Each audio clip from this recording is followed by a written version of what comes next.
তৃতীয় নাম্বার সূরা সূরাতুল ইমরানের 102 নম্বর আয়াত। আল্লাহ রাব্বুল আলামিন বলছেন, ইয়া আইয়ুহাল্লাযীনা আমানু তাকুল্লাহা হাক্কা তুকাতিহি ওয়া লা তামুতুন্না ইল্লা ওয়া আনতুম মুসলিমুন। রব্বুল আলামিন বলছেন, ওহে যারা তোমরা আমি আল্লাহর প্রতি ঈমান এনেছো, ও গোলামেরা তোমরা শুনে রেখো, যারা আমি আল্লাহর প্রতি ঈমান এনেছো, আমার রাসূলের প্রতি যারা ঈমান এনেছো, আমার কিতাবের প্রতি যারা ঈমান এনেছো, আমার ফেরেশতার প্রতি যারা ঈমান এনেছো, আমানুত্তাকুল্লাহ, তোমরা শুধুমাত্র কেবলমাত্র আসমানের নিচে আর জমিনের উপরে একজনকে দেখেই ভয় করবে, তিনি হলেন আপনার আমার রব আল্লাহ রাব্বুল আলামিন। আল্লাহ বলছেন, বান্দা যদি তোমরা ঈমানদার হও, ঈমান যদি তোমরা আনয়ন করো, কেবলমাত্র আমি আল্লাহ রাব্বুল আলামিনকে তোমরা ভয় করবে, হাক্কা তুকাতিহি, ভয় করার মতো তোমরা ভয় করবে। আল্লাহ বলেছেন, ওয়ালা তামুতুন্না, আর তোমরা ততক্ষণ পর্যন্ত দুনিয়া থেকে বিদায় হয়ে শোনা, ততক্ষণ পর্যন্ত তোমরা 3.5 হাত মাটির কবরে আসিও না। আল্লাহ বলেছেন, যতক্ষণ পর্যন্ত না তোমরা ওয়া আনতুম মুসলিমুন, যতক্ষণ পর্যন্ত না তোমরা খাঁটি মুসলমান না হতে পেরেছো, নির্ভেজাল মুসলমান না হতে পেরেছো, সচ্চা মুসলমান না হতে পেরেছো, ততক্ষণ পর্যন্ত তোমরা আমার অন্ধকার কবরের মধ্যে আসিও না। প্রিয় ভাইরা আমার, আল্লাহ রাব্বুল আলামিন আমাদেরকে সতর্ক করে দিচ্ছেন, সাবধান করে দিচ্ছেন, নিউজ দিচ্ছেন, বান্দা যতক্ষণ পর্যন্ত তোমরা পরিপূর্ণ মুসলমান না হতে পেরেছ, খাঁটি মুসলমান না হতে পেরেছ, বান্দায়ে ততক্ষণ পর্যন্ত তোমরা আমার অন্ধকার কবরের মধ্যে আসিও না। আল্লাহ রাসূল বলছেন, তিরমিজি শরীফের হাদিস, বিশ্বনবী বলছেন 2460 নম্বর হাদিস, হাদিস বর্ণনা করেছেন হযরতে আবু সাঈদ রাদিয়াল্লাহু তাআলা আনহু। তিনি বলেন, বিশ্বনবী মুহাম্মদুর রাসূলুল্লাহ বলেন, আনা আবু সাঈদ খুদরি রাদিয়াল্লাহু তাআলা আনহু قال قال رسول الله সাল্লাল্লাহু আলাইহি ওয়াসাল্লাম, বিশ্বনবী বলেছেন, ইন্নামাল কবরু রাওযাতুম মিন রিয়াজিল জান্নাহ। বিশ্বনবী মায়ার নবী আমাদের জন্য বলেছেন, আল্লাহ রাসূল বলেছেন, উম্মতেরা শুনে রেখো, কবর হলো জান্নাতের উদ্যান সমূহের মাঝে একটা উদ্যান। রাসূল বলেছে, উম্মতেরা শুনে রেখো, কবর হলো জান্নাতের উদ্যান সমূহের মাঝে একটা উদ্যান, কবর হলো জান্নাতের বাগান সমূহের মাঝে একটা বাগান। রাসূল বলেছেন, আও হুফরাতু মিন হুফারিন নার, আর কবর হলো জাহান্নামের আগুনের টুকরার মাঝে একটা টুকরা। রাসূল বলেছেন, উম্মতেরা যেই সকল বান্দারা কবরে পাস করতে পারবে, কবরে কামিয়াব হতে পারবে, ওই ব্যক্তির কবরটা জান্নাতের টুকরায় পরিণত হয়ে যাবে। বিশ্বনবী বলেছেন, উম্মতেরা রে, আর যদি তোমাদের কবরটা জাহান্নামের টুকরা হয়ে যায়, তোমাদের কবরে মুনকার নকির এসে যাওয়ার পরে কবরের প্রশ্নের জবাব যদি তোমরা সঠিকভাবে না দিতে পারো, অপরদার অন্তরের মা বোনেরা, যারা তোমরা এসেছো কলিজার টুকরা মা বোনেরা আমার, আল্লাহ রাসূল বলেছে, জাহান্নামের টুকরার মধ্যে একটা টুকরা হলো কবর, 3.5 হাত মাটির কবর, ওই বাস্তলার কবর, আপনার বাড়ির পাশে জঙ্গলের কবর। আল্লাহ রাসূল বলেছেন ওই কবরটা হবে জাহান্নামের টুকরা। যদি তুমি কবরে কামিয়াব হতে না পারো বান্দা, এই কবরে যদি মুনকার নকিরের সওয়ালের জবাব না দিতে পারো, আল্লাহ রাসূল বলেছেন উম্মতেরা জেনে নাও তোমার কবরটা হয়ে যাবে জাহান্নামের টুকরা। এই জন্য আল্লাহ রাব্বুল আলামিন 3 নম্বর সূরা আল ইমরানের 102 নম্বর আয়াতে আল্লাহ পাক এই জন্য সাবধান করে দিয়ে বলছে, গোলাম আমি আল্লাহ তোমাদেরকে বড্ড বেশি ভালোবাসি, আমি আল্লাহ তোমাদেরকে অত্যন্ত বেশি মহব্বত করি, আমি আল্লাহ তোমাদেরকে অত্যন্ত বেশি পছন্দ করি, আমি আল্লাহ আমার নিজের হাতে তোমাদের চেহারাকে বানিয়েছি, আমি আল্লাহ সহ্য হবে না। ও গোলামেরা, তোমরা যখন জাহান্নামের আগুনের মধ্যে পড়বা, কবরে জাহান্নামের আগুনের মধ্যে থাকবা, আমি মাবুদ সহ্য করতে পারি না। এই জন্য আমি আল্লাহ তোমাদেরকে সাবধান করে দিলাম, এই জন্য আমি আল্লাহ তোমাদেরকে হুঁশিয়ারি করে দিলাম, বান্দা ততক্ষণ পর্যন্ত পরিপূর্ণ মুসলমান না হতে পেরেছ, ততক্ষণ পর্যন্ত তোমরা আমার অন্ধকার কবরের মাঝে আসিও না। কথাকার আল্লাহ কিন্তু বলছেন, বান্দা কবর হলো অত্যন্ত ভয়াবহ জায়গা, অত্যন্ত কঠিন জায়গা, অত্যন্ত বেদনাদায়ক জায়গা, অত্যন্ত কষ্টদায়ক জায়গা। আল্লাহ আমাদেরকে ভালোবাসেন বিদায়, আল্লাহ আমাদেরকে মহব্বত করেন বিদায় আল্লাহ বলেছেন ওয়ালা তামুতুন্না, ততক্ষণ পর্যন্ত তোমরা মৃত্যুবরণ করিও না, ততক্ষণ পর্যন্ত তোমরা দুনিয়া ছেড়ে চলে এসো না, ততক্ষণ না তোমরা ওয়া আনতুম মুসলিমুন, মুসলমান না হতে পেরেছ। এখন আমি আপনাদেরকে প্রশ্ন করতে চাই, আমাদেরকে খাঁটি মুসলমান হওয়া লাগবে কি লাগবে না? প্রিয় ভাইরা আমার, কবর কত কঠিন জায়গা শুনুন। মিশকাতুল মাসাহিবের 132 নম্বর হাদিস, হযরতে ওসমান ইবনে আফফান রাদিয়াল্লাহু তাআলা আনহু তিনি হাদিস বর্ণনা করেছেন। মিশকাতুল মাসাহিবের 132 নম্বর হাদিস, হযরতে ওসমান রাদিয়াল্লাহু তাআলা আনহু বলেন, আল্লাহ রাসূল সাল্লাল্লাহু আলাইহি সাল্লাম 10 জন সাহাবীকে দুনিয়া থাকতেই জান্নাতের সার্টিফিকেট দান করেছেন। জোরে বলেন সুবহানাল্লাহ। কয়জন? 10 জন সাহাবীকে দুনিয়া থাকতেই আল্লাহ জান্নাতের সার্টিফিকেট দিয়েছেন, জান্নাতে যাওয়ার টিকিট দিয়েছেন। হযরত ওসমান বলেন, আল্লাহ রাসূল বলছেন আবু বকর ফিল জান্নাহ, 1 নাম্বার আবু বকর ফিল জান্নাহ, 2 নাম্বার ওমর ফিল জান্নাহ, 3 নাম্বার ওসমান ফিল জান্নাহ, 4 নাম্বার আলী ফিল জান্নাহ, 5 নাম্বার তালহা ফিল জান্নাহ, 6 নাম্বার জুবাইর ফিল জান্নাহ, 7 নাম্বার আব্দুর রহমান ইবনে আউফ ফিল জান্নাহ, 8 নাম্বার সাদ ইবনে আবি ওয়াক্কাস ফিল জান্নাহ, 9 নাম্বার সাঈদ ইবনে যায়েদ ফিল জান্নাহ। বিশ্বনবী 10 নাম্বার বললেন আবু উবাইদা ফিল জান্নাহ। আল্লাহ রাসূল 10 জন ব্যক্তিকে আশারায়ে মুবাশশিরা হিসেবে ঘোষণা দিলেন জান্নাতি হিসেবে। বিশ্ব নবীজি 10 জন সাহাবীর নাম ধরে ধরে ঘোষণা করলেন।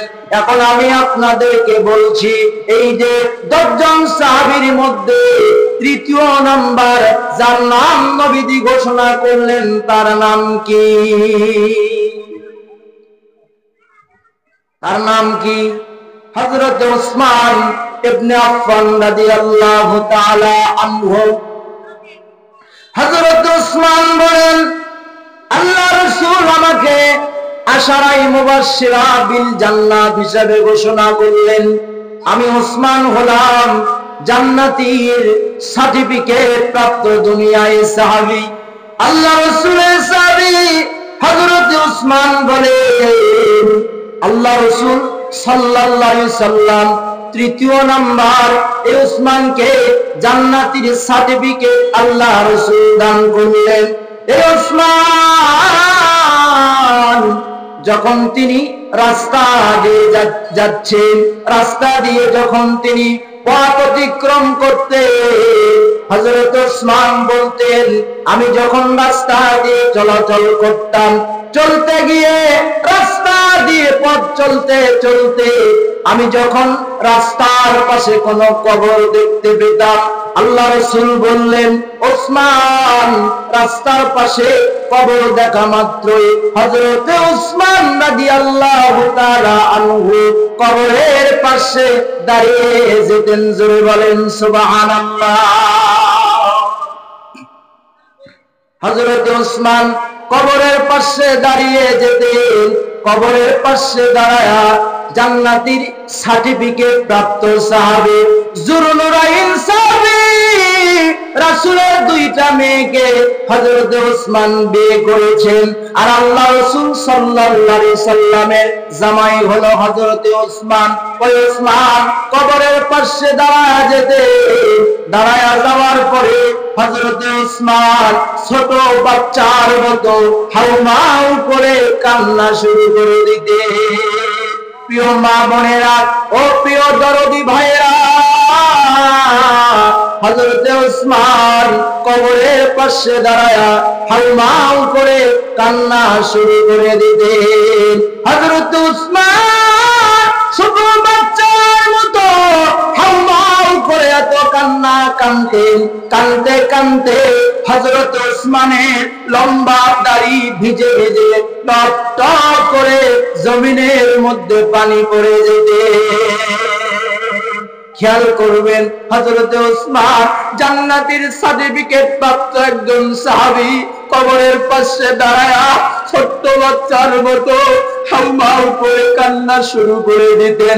এমন কান্না কাঁদতে কাঁদতে কাঁদতে হযরত ওসমানের দাড়ি ভিজে ভিজে টপ টপ করে জমিনে পানি পড়তেন। সাহাবারা জিজ্ঞাসা করতেন, ভাই ওসমান, আপনি তো জান্নাতের বর্ণনা দেন, আপনি তো জাহান্নামেরও বর্ণনা দেন, আপনি তো হাসরের ময়দানে বিভীষিকাময়ের বর্ণনা দেন। ও ভাই ওসমান, জাহান্নামের বর্ণনা দিতে গিয়া এত কাঁদতে তো আমরা আপনাকে দেখি নাই। আপনি হাসরের ময়দানে যখন বর্ণনা দিতে, আপনাকে তো আমরা এত কান্না কাঁদতে দেখি নাই। ও ভাই ওসমান, কবরের পাশে দাঁড়া এত ছোট্ট বাচ্চার মতো হাউমাউ করে আপনি কেন কান্না করেন? আপনার কান্নার কারণ আমরা জানতে চাই। প্রিয় ভাইয়েরা আমার, হযরত ওসমানকে নবীর সাহাবারা যখন এভাবে প্রশ্ন করতেন, হযরত ওসমান কান্না দুইটা নয়নে কানতে কানতে জবাব দেয়, ও রাসূলের সাহাবারা, তোমরা শুনে রেখো আমার ওসমানের কান্নার কারণ। আমি ওসমান এই জন্য কান্না করি কারণ আল্লাহ রাসূল সাল্লাল্লাহু আলাইহি ওয়াসাল্লামের কাছ থেকে আমি ওসমান নিজের কানে শুনেছি। জোরে বলেন সুবহানাল্লাহ। সাহাবারা রে, আমি ওসমান কবরের পাশে দাঁড়ায়া হাউমাউ করে এই জন্য কান্দি, এই জন্য আমি কান্না করি কবরের পাশে দাঁড়ায়া।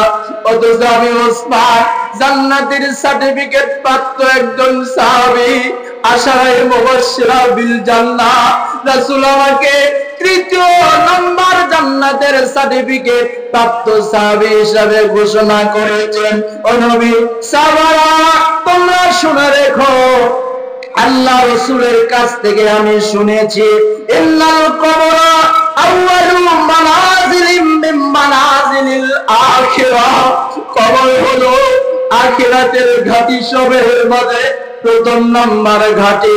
কবর হলো আখিরাতের স্তর সবের মাঝে প্রথম নাম্বার স্তর। ফাইন্না মিনহু ফামা বাদা আশাদ্দু মিনহু, যেই ব্যক্তি কবরের মধ্যে পাস করতে পারবে, মুনকার নকিরের প্রশ্নের জবাব যেই ব্যক্তি দিতে পারবে, ওই ব্যক্তির জন্য কবরটা হয়ে যাবে জান্নাতের টুকরা। হযরত ওসমান বলেন, ও নবীর সাহাবারা তোমরা শুনে রেখো, ওয়া ইল্লাম ইয়ানজা মিনহু ফামা বাদা আশাদ্দু মিনহু। ও নবীর সাহাবারা শুনে রেখো, যারা 3.5 হাত বাড়ির পাশে বাসতলায় অন্ধকার ঘরের মধ্যে শুয়ে থেকে, কবরের মধ্যে শুয়ে থেকে মুনকার নকিরের প্রশ্নের জবাব দিতে পারবে না। আল্লাহ রাসূল বলেছেন, ওয়া ইল্লাম ইয়ানজা মিনহু ফামা বাদা আশাদ্দু মিনহু, যেই ব্যক্তি কবরে পাস করতে পারবে না, যেই ব্যক্তি কবরে কামিয়াব হতে পারবে না, ওই ব্যক্তির জন্য আখিরাতের সমস্ত স্তরগুলো কঠিন হয়ে যাবে, নাকাম হয়ে যাবে। আর ওই ব্যক্তির জন্য কবরটা হয়ে যাবে জাহান্নামের টুকরা। প্রিয় ভাইরা আমার, হযরত ওসমান বলছেন, নবীর সাহাবারা শোনো, এই কবর হলো সবচেয়ে কঠিন ঘর, এই কবর হলো পোকামাকড়ের ঘর, এই কবর হলো অন্ধকারের ঘর, এই কবর হলো বাতিবিহীন ঘর, ওই কবর হলো সঙ্গীবিহীন ঘর। ওই কবরের মাঝে তোমার পিতা যাবে না, ওই কবরের মাঝে তোমার মা যাবে না, ওই কবরের মাঝে তোমার সহধর্মিণী তোমার স্ত্রীও যাবে না, ওই কবরের মাঝে তোমার কলিজার টুকরা ছেলে মেয়েও পর্যন্ত যাবে না, আত্মীয় স্বজন যাবে না, পাড়া প্রতিবেশী যাবে না, গ্রামবাসী তোমার ওই কবরে যাবে না। এই জন্য আমি ওসমান কবরের পাশে যখন দাঁড়ায় যায়, আমি ওসমানের তখন টেনশন হয়ে যায়, আহারে আমার এত সম্পদ, এই সম্পদ আমার কবরের মাঝে যাবে না, আমার ছেলে মেয়ে যাবে না, স্ত্রী যাবে না, মা বাপ যাবে না। আমি ওসমান আশারায়ে মুবাশশিরা বিল জান্নাহ, আমি ওসমান জান্নাতের সার্টিফিকেট পেয়েছি। আমি ওসমান নবী একটা নয় 2টা মেয়েকে বিবাহ করেছি। এরপরও আমি ওসমান যখন কবরের পাশে দাঁড়ায়া যায়, তখন আমি ওসমান যে জান্নাতি সাহাবী, কবর দেখলে পরে আমার এটা মনে থাকে না। প্রিয় ভাইরা আমার, কবর কত কঠিন জায়গা। হযরত ওসমান বলছেন, আমি জান্নাতি সাহাবী, এটা আমার খেয়াল থাকে না। আমি যখন কবরের পাশে দাঁড়ায়া যাই, তখন আমি জান্নাতি এই কথাটা আমি ভুলে যাই। একজন জান্নাতি সাহাবী হয়ে যদি কবরের কথা স্মরণ করে কাঁদতে কাঁদতে নিজের দাড়িগুলো ভিজায়া ফেলতে পারে, আমরা কবরের কথা কেউ স্মরণ করি না, আমাদের কবরের কথা স্মরণ হয় না, আমাদের স্মরণ হয় কিভাবে বড়লোক হওয়া যায়। কথা বলেন ঠিক কিনা? আল্লাহর কসম করে বলি, ওয়াল্লাহি বিল্লাহ, আল্লাহর কসম করে বলছি, আপনি যখন কবরে যাবেন, এই সম্পদের জন্য আপনি যে ছোটাছুটি করছেন, এই সম্পদ আপনার কবরের মাঝে যাবে না। কথা বলেন ঠিক কিনা? এই জন্য সম্পত্তির কোনো অহংকার করা যাবে না, সন্তান নিয়ে গৌরব করা যাবে না, অহংকার করা যাবে না। আল্লাহ রাসূল সাল্লাল্লাহু আলাইহি ওয়াসাল্লাম বলছে, ওই কবরের মাঝে তোমার একজন সাথী হবে, সেই সাথীটাই হলো সৎ আমল। জোরে বলেন সুবহানাল্লাহ। প্রিয় ভাইয়েরা আমার, কবর কত কঠিন জায়গা। এখন তো আমি আপনাদেরকে মিশকাতুল মাসাহিবের 132 নম্বর হাদিস শোনালাম। এখন একটা হাদিস আপনাদেরকে শোনাই। ইবনে মাজার হাদিস নাম্বার 4195 হাদিস বর্ণনা করেছেন বারা ইবনে আযিব রাদিয়াল্লাহু তাআলা আনহুমা। হযরতে বারা ইবনে আযিব রাদিয়াল্লাহু তাআলা আনহুমা বলেন, আমরা বিশ্ব নবী মুহাম্মাদুর রাসূলুল্লাহ সাল্লাল্লাহু আলাইহি ওয়াসাল্লামের সাথে একটা আনসারী সাহাবীর জানাজার নামাজে গেলাম। বারা ইবনে আযিব বলছেন, আমরা বিশ্ব নবীর সাথে একদল সাহাবী আনসারী সাহাবী মারা গিয়েছে। ওই আনসারী সাহাবীর জানাজার নামাজে আমরা শরীক হওয়ার জন্য গেলাম। বিশ্ব নবী মুহাম্মদুর রাসূলুল্লাহ সাল্লাল্লাহু আলাইহি সাল্লাম আমাদের সাথে গেলেন। ফাজালাসা আলা শাফিদিল কবর। বারা ইবনে আযিব বলেন, বিশ্ব নবীজি জানাজার কাছে গিয়া আল্লাহ রাসূল কবরের পাশে গিয়ে বসে গেলেন। প্রিয় ভাইয়েরা আমার, বিশ্ব নবীজি আনসারী সাহাবীর জানাজায় গিয়া আল্লাহর হাবিব কবরের পাশে গিয়া বসে গেলেন। হযরতে বারা ইবনে আযিব বলছেন, আমরাও নবীজির চারপাশে বসে গেলাম। এমন ভাবে বসে গেলাম যেন আমাদের মাথার উপরে একটা করে চড়ুই পাখি বসে আছে। আমরা নড়াচড়া করলাম না। বিশ্ব নবীজি কবরের পাশে গিয়া বসে গেলেন। বসে যাওয়ার পরে নবীজি কাঁদতে শুরু করলেন। আরে আমাদের মায়ার নবী, আখিরি জামানার নবী, নবী মুহাম্মদ সাল্লাল্লাহু আলাইহি সাল্লাম কবরের পাশে গিয়া বসে ফাবাকা নবীজি কাঁদতে শুরু করলেন। ও আমার বন গ্রামের তাওহীদি মুসলমান, নবীজি এত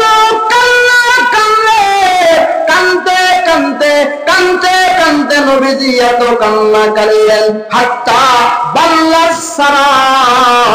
নবীজি কাঁদতে কবরের মাটি ভিজায় ফেলে দিয়েছে। চিন্তা করেন কবর কত কঠিন জায়গা।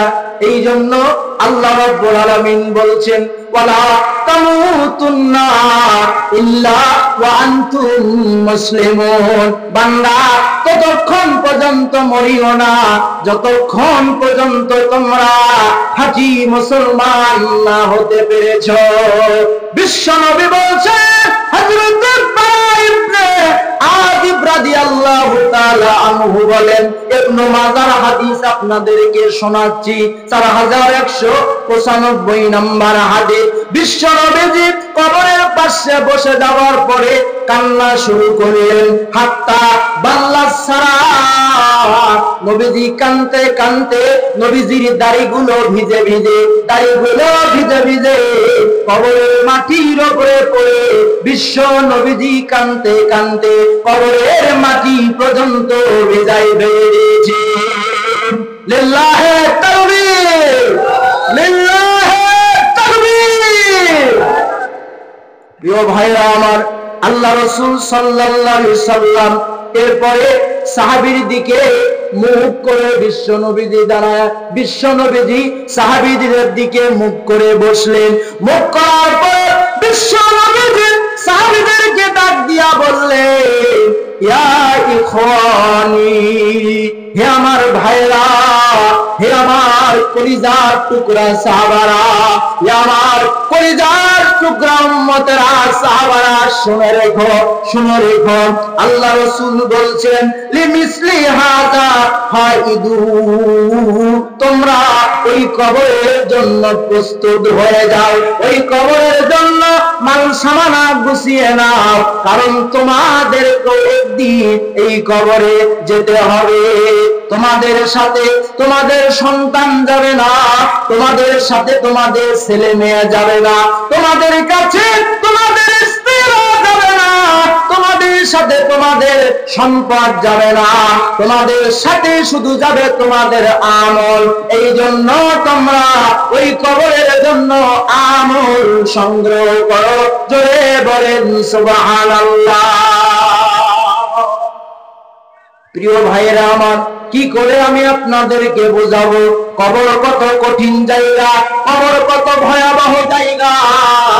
আল্লাহ রাসূল সাল্লাল্লাহু আলাইহি সাল্লাম মিশকাতুল মাসাহিবের 136 নম্বর হাদিসে বিশ্ব নবীজি বর্ণনা করছেন, হযরতে আব্দুল্লাহ ইবনে আমর রাদিয়াল্লাহু তাআলা আনহুমা বলেন, আল্লাহ রাসূলের জলিলুল কদর একজন সাহাবী, যেই সাহাবীটার নাম হলেন হযরতে সাদ ইবনে মুআয রাদিয়াল্লাহু তাআলা আনহু। জোরে বলেন সুবহানাল্লাহ। হযরতে আব্দুল্লাহ ইবনে আমর রাদিয়াল্লাহু তাআলা আনহুমা বলেন, আল্লাহ রাসূলের একজন জলিলুল কদর সাহাবী, যেই সাহাবীটার নাম হলো হযরতে সাদ ইবনে মুআয রাদিয়াল্লাহু তাআলা আনহুমা। এই সাদ ইবনে মুআয 32 বছর বয়সে তিনি ইসলাম কবুল করেছেন, কালেমার তলে এসেছেন, কোরআনের ছায়া তলে এসেছেন। বয়স যখন 32 বছর, বিশ্ব নবীজি বলছে এই সাদ ইবনে মুআযের বয়স যখন 37 বছর হলো, হযরতে সাদ ইবনে মুআয দুনিয়া থেকে বিদায় হয়ে গেলেন। প্রিয় ভাইরা আমার, 32 বছরে ঈমান আনলেন, 37 বছর বয়সে তিনি দুনিয়া থেকে বিদায় হয়ে গেলেন। মাত্র 5টা বছর তিনি ইসলাম পেয়েছিলেন, বদর পেয়েছিলেন, খন্দক পেয়েছিলেন, উহুদের যুদ্ধে হযরতে সাদ ইবনে মুআয অংশগ্রহণ করেছিলেন। জোরে বলেন সুবহানাল্লাহ। আল্লাহ রাসূল বলেন, উম্মতেরা, এই 5টা বছর সাদ ইবনে মুআয আল্লাহর কাছে এত জনপ্রিয়তা হয়েছিলেন, আল্লাহর এত ভালোবাসার পাত্র হয়েছিলেন। আল্লাহ রাসূল বলছেন, এই সাদ যখন দুনিয়া থেকে বিদায় হয়ে গেলেন, আমি আপনাদেরকে কিন্তু শোনাচ্ছি, ইবনে মুআয আপনাদেরকে কিন্তু শোনাচ্ছি মিশকাতুল মাসাহিবের 136 নম্বর হাদিস। হাদিসের বর্ণনাকারী আব্দুল্লাহ ইবনে আমর রাদিয়াল্লাহু তাআলা আনহুমা। বিশ্বনবী বলছেন, সাদ যখন দুনিয়া থেকে বিদায় হয়ে গেলেন, 37 বছর বয়সে যখন তিনি দুনিয়া থেকে বিদায় হয়ে গেলেন, আল্লাহ রাসূল বললেন, হাযাল্লাযী তাহাররাকা লাহুল আরশ লিমাউতিন সাদ ইবনে মুআয। জোরে জোরে বলেন সুবহানাল্লাহ। প্রিয় ভাইরা আমার, চিন্তা করা যায় 5টা বছরে আল্লাহর এত জনপ্রিয়তা হয়েছিলেন এই সাদ ইবনে মুআয। সাদ ইবনে মুআযের মৃত্যুর সংবাদ যখন আল্লাহর আরশে আজিমে পৌঁছে গেল, আল্লাহ রাসূল বলছেন, হাযাল্লাযী তাহাররাকু লাহুল আরশ লিমাউতিন সাদ ইবনে মুআয। সাদের মৃত্যুর সংবাদে আল্লাহর আরশটা থরথর করে কেঁপে উঠল। চিন্তা করেন, সাদের মৃত্যুর সংবাদে আল্লাহর আরশ থরথর করে কেঁপে উঠল। শুধু তাই নয়, হযরতে জিবরাইল আলাইহিস সালাম সাদা পাগড়ি পরে রাসূলের কাছে এসে বলছে, ইয়া রাসূলুল্লাহ, আজকে জমিনে কি হয়েছে? নবী গো, আজকে জমিনে কি এমন ঘটনা ঘটে গিয়েছে এই জন্য আল্লাহর আরশটা থরথর করে কেঁপে উঠল? আল্লাহ রাসূলকে বলছেন, ইয়া রাসূলুল্লাহ, ফতিহাত লাহু আবওয়াবুস সামা। রাসূল বললেন, আল্লাহ রাসূলকে জিবরাইল বলছে, ইয়া রাসূলুল্লাহ, ফতিহাত লাহু আবওয়াবুস সামা, যার কারণে আল্লাহর আসমানের সমস্ত দরজাগুলো খুলে গেছে। কি হয়েছে জমিনে ইয়া রাসূলুল্লাহ? যার জন্য আল্লাহর আরশটা থরথর করে কেঁপে উঠল। ফতিহাত লাহু আবওয়াবুস সামা, যার জন্য আল্লাহর আসমানের সমস্ত দরজাগুলো খুলে গেল। আল্লাহ রাসূল সাল্লাল্লাহু আলাইহি ওয়াসাল্লাম এই সাদ ইবনে মুআযের যখন জানাজার সালাত পড়ছিলেন, রাসূল যখন সাদের জানাজার নামাজ পড়ছিলেন, আঙ্গুলের উপর ভর দিয়া বিশ্ব নবী সাদের জানাজার নামাজ পড়াচ্ছিলেন। সুবহানাল্লাহ। সাহাবারা জিজ্ঞাসা করেন, ইয়া রাসূলুল্লাহ, কোন সময় তো আপনি আঙ্গুলের উপর ভর দিয়া নামাজ পড়েন না, তাহলে আজকে কেন সাদ ইবনে মুআযের জানাজার নামাজ আঙ্গুলের উপর ভর দিয়ে আপনি পড়াচ্ছেন? রাসূল বলছে, সাহাবারা শুনে রেখো, ওয়া শাহিদাহু সাবউনা আলফা মিনাল মালাইকা। রাসূল বলেন, সাহাবারা শোনো, আমি সাদ ইবনে মুআযের জানাজা এই জন্য আমি আমার আঙ্গুলের উপর ভর দিয়ে পড়াচ্ছি। আমি নবীজির জমিনের মধ্যে আমার পাটা পুরোটা লাগাবো, এই জায়গাটা আমি পাচ্ছিলাম না। আল্লাহর ৭০,০০০ রহমতের ফেরেশতা সাদ ইবনে মুআযের জানাজার নামাজে শরীক হয়েছে। একটাই প্রশ্ন আপনাদের কাছে, ৩২ বছর বয়সে ইসলাম গ্রহণ করলেন, ৩৭ বছর বয়সে তিনি দুনিয়া থেকে বিদায় হলেন। কয়টা বছর তিনি পেয়েছিলেন? কয়টা বছর? ৫ বছর। এই ৫ বছর বয়সে সাদ ইবনে মুআয এত জনপ্রিয়তা হলেন, যার মৃত্যুর সংবাদে আল্লাহর আরশ কেঁপে উঠল, যার মৃত্যুর সংবাদে আল্লাহর সমস্ত আসমানের দরজাগুলো খুলে গেল, যার মৃত্যুতে রাসূল জানাজা পড়াচ্ছিলেন, আঙ্গুলের উপর ভর দিয়া জানাজায় শরীক হয়েছিলেন ৭০,০০০ ফেরেশতা। জোরে বলেন সুবহানাল্লাহ। আর আপনি আমি ৬০ বছর ৭০ বছর জিন্দেগি পাওয়ার পরে ওই সাদ ইবনে মুআযের ১ ঘন্টার সমতুল্য হতে পারবো না। কথা বলেন ঠিক কিনা? প্রিয় ভাইরা আমার, আল্লাহ রাসূল সাল্লাল্লাহু আলাইহি সাল্লাম বলছেন, এই সাদ ইবনে মুআয কেমন সাহাবী ছিলেন? দারুস সাহাবার ৩৮৩ নং পৃষ্ঠায় হযরত আসমা বিনতে ইয়াজিদ রাদিয়াল্লাহু তাআলা আনহা তিনি বর্ণনা করেছেন যে আল্লাহ রাসূল সাল্লাল্লাহু আলাইহি সাল্লাম লাম্মা উখিজা সাদ ইবনে মুআয, সাদ ইবনে মুআযকে যখন ঘর থেকে তার লাশটা বের করা হচ্ছিল, সাহাত উম্মুহু হযরতে সাদ রাদিয়াল্লাহু তাআলা আনহুর মা কান্না শুরু করেছেন। রাসূল সাল্লাল্লাহু আলাইহি সাল্লাম বলছেন, সাদের লাশ যখন ঘর থেকে বের করা হচ্ছিল, সাহাত উম্মুহু তার মা কান্না শুরু করলেন। ওই কান্নার আওয়াজ আল্লাহ রাসূলের কানে আসলেন। আল্লাহ রাসূল গিয়ে বললেন, ও সাদের মা, তুমি সন্তান হারানোর ব্যথায় ব্যথিত হয় না, তোমার সন্তান দুনিয়া থেকে বিদায় হয়েছে, এর জন্য তুমি কান্না করো না, কারণ তোমার সন্তান হযরতে সাদ ইবনে মুআয এমন সাহাবী, ফাইন্না আবনাকি আউয়ালু মান দাহিকাল্লাহ লাহু, যাকে দেখে কিয়ামতের ময়দানে আল্লাহ সর্বপ্রথম হাসি দিবে। ধরে বলেন সুবহানাল্লাহ। কেমন সাহাবী ৫ বছরে আল্লাহর কত ঘনিষ্ঠ হয়েছিলেন, যার মৃত্যুতে আল্লাহর আরশ কাঁপলো, যার মৃত্যুতে আসমানের দরজা সব খুলে গেল, যার মৃত্যুর সংবাদে আল্লাহর ৭০,০০০ ফেরেশতা জানাজার নামাজে শরীক হলো। এই সাদকে দেখে কিয়ামতের ময়দানে আল্লাহ রাব্বুল আলামিন সর্বপ্রথম হাসি দেবে। প্রিয় ভাইরা, সাদের লাশ যখন সাহাবারা খাটিয়া করে বহন করছিলেন, তখন তারা কানাকানি করলেন, গুতাগুতি করলেন যে সাদের লাশ এত পাতলা কেন? মুনাফিকরা বলল, ঠিক ঠিক, এই সাদ ইবনে মুআয কোনো অন্যায় কাজ করেছে বিদায় তার লাশ পাতলা। আল্লাহ রাসূল সাল্লাল্লাহু আলাইহি ওয়াসাল্লাম বিশ্বনবী মুহাম্মদ রাসূলুল্লাহ বলছেন, হে সাহাবা, সাদ ইবনে মুআয সম্পর্কে এমন কোন ধারণা পোষণ তোমরা করতে পারো না, কারণ তোমরাই শুধু সাদ ইবনে মুআযের খাটিয়ে বহন করছো না, আল্লাহর অগণিত অসংখ্য ফেরেশতা আসমান থেকে নাজিল হয়েছে সাদ ইবনে মুআযের খাটটি বহন করার জন্য। এই জন্য তোমাদের লাশ পাতলা লাগতেছে। বিশ্বনবী মুহাম্মদুর রাসূলুল্লাহ সাল্লাল্লাহু আলাইহি ওয়াসাল্লাম বলেন, সাদ ইবনে মুআযের জানাজা শেষ হয়ে গেল। সাদ ইবনে মুআযকে যখন আমি কবরে রাখলাম, কবর রাখার পর মাটি সম্পূর্ণ হয়ে গেল।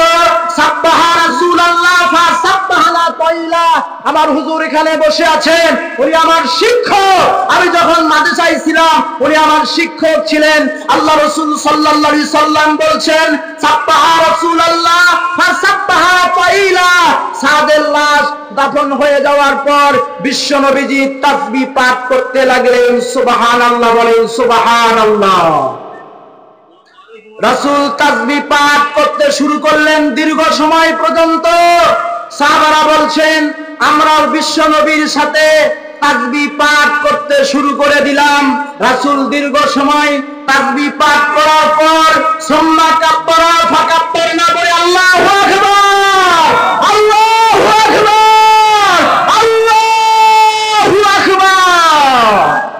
রাসূল দীর্ঘ সময় তাসবিহ পাঠ করার পর বিশ্ব নবীজি আল্লাহু আকবার তাকবীরের আওয়াজ দিলেন।